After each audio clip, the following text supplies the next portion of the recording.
Gold, trusted gold buyers. మీరు తాకట్టు పెట్టిన బంగారాన్ని విడిపించి ఈ రోజు ఉన్న మార్కెట్ ధరకు కొనబడను. సార్ ఇప్పుడు నా నెక్స్ట్ క్వశ్చన్ పర్టికులర్ సినిమా గురించి కాదు, అంటే సాగర సంగమం అవ్వచ్చు, లేదా శంకరాభరణం అవ్వచ్చు, సిరిసిరిమ్ము అవ్వచ్చు, ఏ సినిమా గురించి అయినా సరే విశ్వనాథ్ గారు ఒక పాటను సెలెక్ట్ చేసుకునే విధానం ఎలా ఉండేది? అంటే ఆయన లిరిక్ రైటర్ పక్కన కూర్చునేవారా, లేకుంటే మ్యూజిక్ డైరెక్టర్ పక్కన కూర్చునేవారా? ఆ పదాలను ఎలా ఫిల్టర్ చేసేవాళ్ళు, ఎలా ఓకే చేసేవాళ్ళు, ఈ ప్రాసెస్ ఎలా ఉండేది? ఇప్పుడు మ్యూజిక్ డైరెక్టర్ తోటి ఫస్ట్ ఇది అండ్ ఈయనతోటి అదే రైటర్స్ తోటి ఒక సిట్టింగ్ పెట్టేవారండి. సిచ్యువేషను ఇది, ఏ సిచ్యువేషన్లో ఆ పాట వస్తుంది, ఇది ఎలా ఉంటే బాగుంటుంది అని ఇలాగా మ్యూజిక్ డైరెక్టర్కి వాళ్ళిద్దరికి కూడా ఇది చేసుకుని ఈయన పదాలు కూడా ఈయన ట్రిమ్ చేసిన ఎన్నో ఉన్నాయండి. ఓకే, మళ్ళీ అంటే సజెషన్స్ తోటి మార్చి వాళ్ళతోటే చెప్పి ఇలా ఉంటే బాగుంటుంది, అలా ఉంటే బాగుంటుంది, ఈ వర్డ్ ఉంటే బాగుంటుంది అని ఇలాగే. అలాగే డైలాగ్స్ కూడా అండి, డైలాగ్స్ కూడా రైటర్ రాసిన తర్వాత యాస్టిస్గా తీసేవాడు కదా ఆయన. ఒకసారి చూసి కొంచెం మార్పులు చేర్పులు అక్కడికక్కడ ఇంప్రొవైజేషన్స్ అలాగే ప్రతి పాట అలాగే చేసేవాడు అండి ఆయన. ఒక చిన్న విషయం చెప్పాలి దీంట్లో, స్వాతిముత్యంలో దీప, నేను యాక్ట్ చేస్తాను దాంట్లో, దీప హస్బెండ్గా వెంకటస్వామి అని క్యారెక్టర్. దీప ఫస్ట్ స్నానం చేస్తూ పాట అది ఉంటుంది. ఈ లోపు నేను వచ్చి ఒక చిన్న సీన్ తర్వాత కమల్ గారు ఆయన వచ్చి ఇది ఫ్లాట్గా స్టార్ట్ అవుతుంది అని విశ్వనాథ్ గారు అని ఇక్కడ చిన్న ఫోక్ సాంగ్ పెడితే ఎలా ఉంటుంది అని అనుకున్నారు. అప్పటికప్పుడు షూటింగ్ జరుగుతున్నప్పుడు, అంటే ముందే షూటింగ్ స్టార్ట్ అవ్వక ముందు ఒక 9 గంటలకి ఇదంటే 8 ఆ టైంకి 7:30కి వచ్చేసారు అందరూ సెట్కి, అవుట్డోర్లో రాజమండ్రి దగ్గర. అప్పటికప్పుడు అని కమల్తోటి నాన్నగారితో డిస్కస్ చేశారు. ఇలాగ చిన్నది ఎలా చేస్తుంటే ఇప్పటికప్పుడు రికార్డింగ్ ఇది కదా, ఓ పని చేద్దాం అని కమల్ గారు ఆయన, మీరు ఏదైనా ఫోక్ మీకు వచ్చింది చెప్పండి. ఎందుకంటే నాన్నగారు ఏదో ఫోక్స్ రిఫరెన్స్లు ఇచ్చారు కొన్ని. వెంటనే విశ్వనాథ్ గారు దానికి రాసేసారు. కమల్ గారు నయ్యగారలో ఇది మన నాగరా ఉంటుంది కదా, నాగరా దీంట్లో టేప్లో పాడేశారు ఆయన. మేలు ఫీమేల్ 2 పాడేశారు, షూట్ చేశారు. షూటింగ్ అయిపోయింది.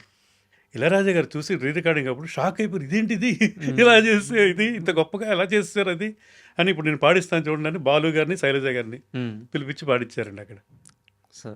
అలాగా ఆయన ఎక్కడ కూడా పాటల్లో వీటిల్లో మొత్తం ఎక్కడా కూడా కాంప్రమైజ్ అయ్యారు కాదు.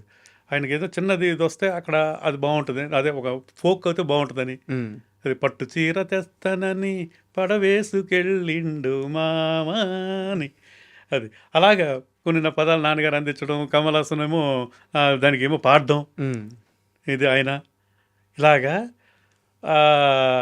అలాగే డ్యాన్స్ మాస్టర్ అండి, అది సువి పాట ఆయన అద్భుతమైన మూమెంట్స్ చేసి తీసుకొచ్చాడు. చేసేస్తున్నారు అక్కడ శేషు గారు వాళ్ళ అసిస్టెంట్స్ వాళ్ళందరూ నేర్చేసుకుని. విశ్వనాథ్ గారు చూసి ఏంటిది అన్నారు పాట దీనికి సాగండి. ఆయన అతను సాధారణ వ్యక్తి, ఒక అది అన్మెచ్యూర్డ్ క్యారెక్టర్ బ్రెయిన్, ఇది అంతలాగా చేయకూడదని ఏం చేయాలనుకుంటుంటే కమల్ హాసన్ ఇద్దరు కూడా ఆయన విశ్వనాథ్ గారు అలా వెళ్ళిపోయారండి. వెళ్ళిపోయి ఏదోటి ఆ పాట వేయమండం, మళ్ళీ ఊరిని ఆడడం, అలాగే వచ్చేస్తుంది ఆ పాట. కంపోజింగ్ విశ్వనాథ్ గారు, కమల్ హాసన్ గారు అండి అది ఆ పాట. ఇప్పుడు ఆ స్టెప్స్ చూస్తుంటే సువి ఎంతో న్యాచురల్గా, లేకపోతే వాళ్ళేమో మొత్తం రెగ్యులర్ సాంగ్లే చేస్తారు. అయ్యో, కంపోజింగ్.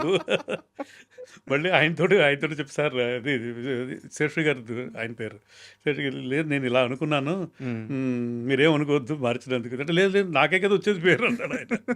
ఇలాగుండేదండి అంతా, ఒక ఫ్యామిలీ దీనిలాగా ఉండేదండి సార్. మాకు కమల్ హాసన్ గారితో వారి అనుబంధం ఎలా ఉండేది సార్? ఎందుకంటే అద్భుతమైన సినిమాలు చేశారు. పైగా కమల్ హాసన్ గారు అంటే ఆయన మొత్తం సౌత్లో గొప్ప డైరెక్టర్లు అందరితో వర్క్ చేశారు. అవునవును. బట్ ఏ రోజైనా సరే కేశవనాథ్ గారి ప్రస్తావన వచ్చినా, ఆయన గురించి మాట్లాడాల్సి వచ్చినా ఒక చిన్న పిల్లోడు అయిపోతాడు ఆయన. అవునండి, చేతులు కట్టుకొని గురువు గారు అన్నట్టు మాట్లాడతారు. ఇదేలాగండి చిరంజీవి గారు వాళ్ళిద్దరికి అంటే, విశ్వనాథ్ గారికి వాళ్ళిద్దరు అంటే అంత ఇది ఇష్టం, వీళ్ళకి విశ్వనాథ్ గారు అంటే అంత ఇదండి అఫెక్షన్ అండి సార్. ఇది యాక్చువల్గా కమల్ హాసన్ గారు మనం సాగర సంగమానికి ముందు ఈ కమల్ హాసన్ గారు చేస్తే బాగుంటుంది ఈ క్యారెక్టర్ అని అదే క్లాసికల్ అది ఆయన ఒక ఆయన చేయగలడు ఇదని విశ్వనాథ్ గారు అంటే డెఫినెట్గా అంటే మనం వెళ్ళి మాట్లాడదామని కాబట్టి అయ్యో విశ్వనాథ్ గారి డైరెక్షన్లో సూపర్గా నేను చేయాలనుకుంటున్నాను ఎప్పటి నుంచో అని కథ విన్నారు. కథ విన్న తర్వాత దాంట్లో ఓల్డ్ గెటప్ ఉంది సెకండ్ దీంట్లో ఉంది కదా శ్రీ. యాక్చువల్గా దానికి 2 సినిమాలకు ఒక సినిమా ముందు తమిళ్లో ఓల్డ్ గెటప్ తోటి ఫ్లాప్ అయిందండి సినిమా. ఓకే. కడల్ మీన్గళ్ అని అది. So glamour hero old getup వేస్తే యాక్సెప్ట్ చేయలేదు, ఇది చేస్తారా అని ఆయనకు డౌట్గా ఉండేదండి. ఒక పక్క ఏమో పీకుతుంది చెయ్యాలని, ఒక పక్క అది భయం. తర్వాత అలాగే 4-5 సార్లు వీళ్ళందరూ కూర్చున్న తర్వాత ఇంకా ఆయన లేదు నేను చేసేస్తాను ఇంకా ఏదైతే అయింది నేను ఇది వదులుకోనిదని అలాగా స్టార్ట్ అయిందండి. వాళ్ళిద్దరికీ ఉన్న ఇదండి యాక్చువల్గా అండర్స్టాండింగు. ఇది వేవ్ లెన్స్ ఆల్మోస్ట్ సిమిలర్గా ఉండేయండి. ఓకే. ఒక ఇంపార్టెంట్ సీన్ ఇది ఒక ఇన్విటేషన్ సీన్ ఉంది కదా మీరు సాగర్ సంగమం. అవును. ఒక ఆల్ ఇండియా డ్యాన్స్ ఫెస్టివల్కి ఇది ఇన్విటేషన్ వచ్చింది. మీరే ఇదంటే అబ్బో సూపర్ ఇది ఏది చూస్తానని ఒక్కొక్కటి పేజీ చెప్తుంటారు కదా. అది 4 o'clock స్టార్ట్ చేశారండి. అది చేసి ఇద్దరు విశ్వనాథ్ గారు, జయప్రద గారు, కమల్ హాసన్ గారు ముగ్గురు కూర్చొని డిస్కస్ చేస్తున్నారు. సీన్ స్టార్ట్ అయిపోయింది. ఎక్కడ దాకా అంటే సడన్గా ఈయన ఫోటో కనిపించేటప్పటికి షాక్ అయిపోయి ఏడు చేస్తాడు చేతులు పట్టుకుని. అక్కడితో సీన్ అండి. యాక్చువల్గా కెమెరామెన్కి అందరికీ చెప్పేశారు ఇది సీన్ ఇది చేస్తున్నారండి. ముందు అందరూ ప్రింట్ డ్రాప్గా చూస్తున్నాం, మేము అందరూ ఉన్నాం అక్కడ కోవలం బీచ్ అని అక్కడ చేస్తున్నప్పుడు లాస్ట్ ఈ ఫోటో రాగానే షాక్ అయిపోయి అలా చూస్తూ ఆ చేతులు పట్టుని ఏడ్ చేస్తాడు. ఆయన ఏడ్ చేస్తూ ఉంటే టక్కుమని విశ్వనాథ్ గారు కమాల్ లాఫ్ అన్నారు ఒక్కసారి. ఆయన ఎక్కడ ఏం తిరగలేదు, అలా అక్కడి నుంచి అలాగా లాఫ్కి వచ్చేసారు, పెద్ద లాఫ్కి. అక్కడే కెమెరామెన్కి చెప్పలేదు, ముందు ఎవరికి ఏం చెప్పలేదు. అప్పటికప్పుడు ఆయన స్పార్క్లుగా వచ్చినట్టు ఉంది అది నాకేదో అనిపించింది, అందుకని చెప్పేశాను అన్నాడు ఆయన.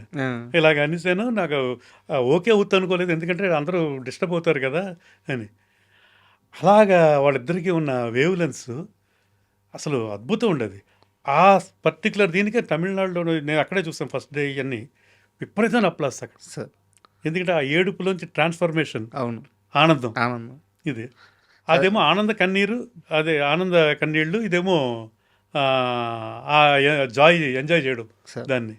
యాక్చువల్గా మీరు ఎలాగో సాగర్ సంగమం ప్రస్తావన తీసుకొచ్చారు. సాగర్ సంగమం అనగానే చాలామంది లైఫ్ సక్సెస్ గురించి, ఫెయిల్యూర్ గురించి, ఆ క్యారెక్టర్ గురించి ఇలా మాట్లాడతారు. బట్ నా దృష్టిలో సాగర్ సంగమం ఏంటంటే అంతకు మించిన లవ్ స్టోరీ. ఇక తెలుగు సినిమా చరిత్రలో లేదు, రాదు కూడా. ఎందుకంటే ఆ అమ్మాయి పరిచయం అవ్వడం, వాళ్ళిద్దరి ప్రయాణం ఎంత పవిత్రంగా సాగద్దంటే, బట్ అంతే గట్టిగా ప్రేమిస్తాడు అమ్మాయిని, బయటికి చెప్పలేడు. విషయం తెలిసిన తర్వాత అంతే హుందాగా పక్కకు తప్పుకుంటాడు. వాళ్ళిద్దరిని కలిపి హుందాగా పక్కకు తప్పుకుంటాడు. అయితే అద్భుతం ఎక్కడంటే ఆ బాయి మీద పాట నడుడి బతుకు నటన, ఈశ్వరుడి తలుపు ఘటన, ఆ పాట పాడి ఎక్కడ ఇతను ఇంక బాయిలో పడిపోతాడు, ఇతన్ని పక్కకు లాగాలని చెప్పి అక్కడ కూడా చూసారా, ఆ అమ్మాయి ముందే పసిగట్టేస్తుంది. నా జీవితం కోసం ఇలా అయిపోయాడు, నేను బొట్టు లేకుండా తనకు కనిపిస్తే తట్టుకోలేడు అని చెప్పి భర్త చనిపోయినా వెళ్ళి తన కోసం బొట్టు పెట్టుకొని రాగానే ఆయన కూడా ఫస్ట్ ఆ బొట్టే చూస్తాడు. బొట్టు చూసి ఆ బొట్టు వానకి జారిపోతుందని చెప్పి చెయ్యట్టు అడ్డు పెడతారు. ఇద్దరు ప్రేమికుల మధ్య ఇంత పవిత్రమైన ఆలోచనలు, ఇంత పవిత్రమైన ప్రేమ, ఎక్కడ అబ్యూజ్ ఉండదు, ఎక్కడ పరిధి దాటదు, గాఢమైన ప్రేమ. ఎవరు దిగలరు సార్? ఎందుకంటే సూపర్, నిజం, బాగా అనలైజ్ చేస్తారు మీరు, చాలా బాగా అనలైజ్ చేస్తారు. ఇది మేము కూడా అనుకోలేదు ఇప్పుడు దాకా. మీరు చెప్పిన తర్వాత ఆలోచిస్తుంటే అవును కదా అనిపిస్తుంది సార్. నిజమే అండి, నిజం, గొప్ప ప్రేమ కదా అది సార్. అది యాక్చువల్గా చాలామంది మీరు అన్నట్టు ఇది ఒక కళాకారుడు ఫెయిల్యూర్ స్టోరీ, దాని మీదే ఎక్కువ వెళ్ళింది టాపిక్ అంతా. చాలామంది ఒక ఫెయిల్యూర్ స్టోరీ ఇది అని ఈ కోణంలో ఆలోచించారు. ఇది చాలా బాగుందండి, నిజంగా కరెక్ట్ అనిపిస్తుంది ఇప్పుడు సార్. అది. And for more videos, please subscribe to iDream. Please subscribe to iDream. Please subscribe iDream. And please subscribe to iDream. For more videos, subscribe to iDream. please like, share and subscribe to the channel. Congratulations, iDream. Subscribe to iDream. Subscribe to iDream. So subscribe to iDream Media. iDream team అందరికి huge congratulations. Please subscribe iDream Media. Please subscribe to iDream. Subscribe iDream. Please subscribe to iDream. iDream అంటే నా కళల channel subscribe చేసుకున్నారు, నోరు తిరుగుతలేదు. మీరైతే గంట గుర్తు కొట్టండి. For more such videos, please subscribe to iDream. Subscribe to iDream. Please subscribe to iDream. Please subscribe iDream Media. Please do subscribe to iDream. Please subscribe to iDream Media. For best entertainment and information, please subscribe iDream. And don't forget to subscribe to iDream.